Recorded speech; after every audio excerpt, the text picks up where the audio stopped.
অনেক চেষ্টা করেও বাথরুমের দুর্গন্ধ দূর হচ্ছে না? ভিজে জিনিসে মানা।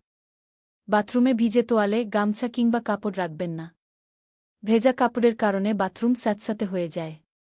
অপরিচ্ছন্ন ভেজা তোয়ালের দুর্গন্ধ তো আরও ভয়ানক।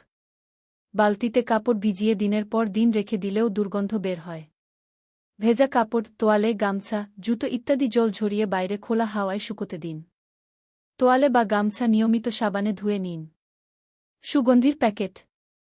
বাথরুমে রাখুন সুগন্ধির প্যাকেট। বাজারে বিভিন্ন কোম্পানির সুগন্ধির প্যাকেট কিনতে পাওয়া যায়। এর জন্য কোনো প্লাগ বা অন্য কিছুর দরকার পড়ে না। প্যাকেটের সিল খুলে বাথরুমের এক কোণায় রেখে দিলেই হয়। বাতাস চলাচল। বাথরুমে যেন ভালোমতো বাতাস চলাচল করে সেদিকে খেয়াল রাখা দরকার।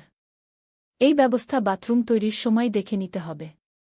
বাথরুমে যেন জানালা কিংবা এক্সস্ট ফ্যান থাকে।